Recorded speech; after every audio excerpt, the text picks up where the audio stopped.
사람들은 항암 치료를 받거나 나쁜 음식물을 먹었을 때 산에 있는 뭐 독버섯, 특별한 원인 잘 모르는 나물, 그리고 배를 탔을 때 멀미를 하죠.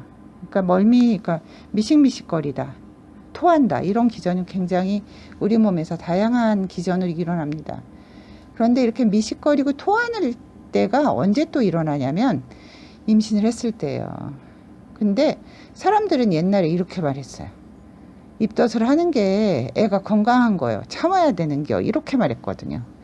근데 그것은 잘못된 거예요. 왜냐하면 엄마가 계속 토하고 체중이 늘지 않으면 아기는 그 환경에서 임신 초기를 지나가게 되니까 아기는 상대적으로 영양실조에 빠지는 거예요.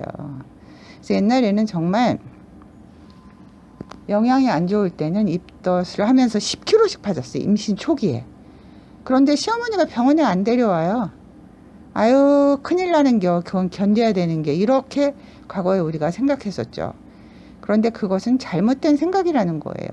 엄마가 완전히 영양실조에 빠진 상태에서 아기가 아주 초기에 중요한 기관들이 형성될 때 완전한 영양실조에 빠져버린다는 거죠. 그거 자체가 스트레스고, 영양실조가 빠진 상태에서 우리 기관들이 만들어진다는 게 그렇게 긍정적인 효과가 있는 게 아닙니다. 그래서 입덧은 반드시 치료해야 돼요. 그래서 입덧이 있을 때는 매일매일 체중을 재야 돼요. 그리고 체중이 급격하게 감소되면 주의해야 되죠. 그래서 적어도 체중 유지를 위해서 노력해야 돼요.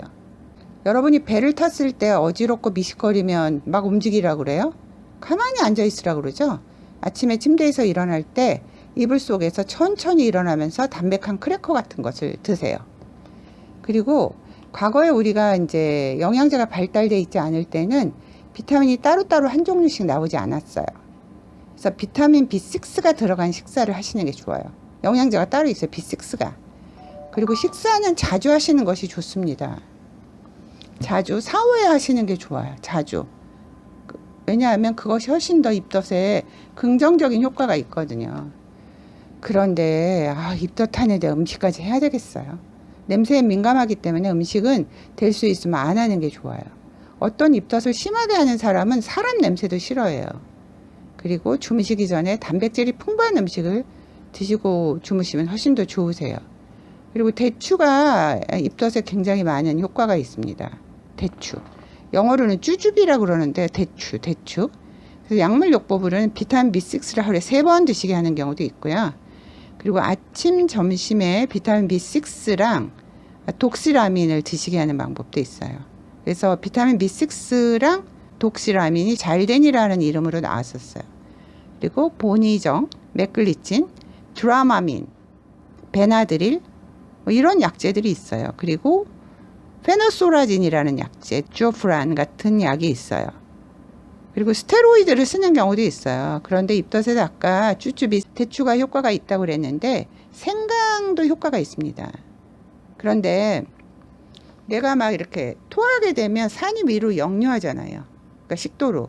그러니까 막 명치미치 막 불이 나는 것 같고 쓰리거든요. 그래서 생강이 가공된 게 있어요. 안 맵게. 보통 생강은 매워요, 그대로 하면. 근데 생강을 물에 담그거나 처리를 해서 가공한 것들이 매운맛이 빠진 게 있죠. 그런 생강으로 포함된 것들을 많이 드시면 훨씬 입덧을 가라앉힐 수가 있어요. 그래서 몇 년 전에 나온 디클렉틴이라는 약이 있었거든요. 근데 이것이 임산부들한테 입덧에 효과가 있다. 그래서 그거의 성분은 비타민 B6란 독시라민이에요. 그러니까 제가 보여드린 그 슬라이드가 우리 산과 교과서에 성경 바이블 같은 책에 나와 있는 자료거든요. 그래서 그거에 약으로 만들어진 게 독시라민, 수신염과 피리독신이 조합된 게 디클렉틴을 썼었어요.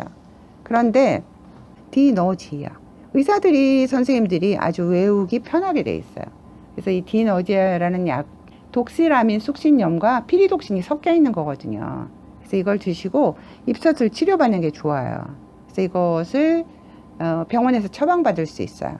그래서 과거에 우리가 임신 초기 입덧은 해야 되는 거야? 이런 생각은 빨리 없어져야 되는 것이죠. 그래서 이제 뭐 임산부가 되면 약을 먹으면 안 된다라는 개념이 우리나라 그러니까 임산부들 여인들의 머릿속에 있거든요. 뭐 약을 먹으면 기형아를 출산한다. 아닙니다. 그래서 입덧을 의학적인 관점에서 제대로 치료받으시는 게 좋습니다. 디너지약. 제가 약을 선전하려는 게 아니라 제가 이렇게 자료를 만들면서 저 스스로도 공부하거든요. 디너지약. 독시라민 쑥신염. 이게 항히스타민제거든요. 그럼 뭐랑 합한 거냐면 비타민 B6예요. 환자들이 왜 이 성분을 정확히 가르쳐 드려야 되냐면 임산부가 되면 굉장히 드시는 약이 예민해져요. 그리고 저희가 설명을 하더라도 환자들이 뭐 구글이나 이런 데서 다시 다 확인하세요. 그래서 디너지약, 디클렉틴, 독시라민, 쑥신염 플러스 비타민 B6다. 디너지약. 입덧도 과학적인 견지에서 치료받고 입덧 시기, 임신 초기는 굉장히 중요하다. 그 중요한 시기를 아기한테 나쁜 영향을 미치지 않게 건강한 아기를 출산하시기 바랍니다. 감사합니다.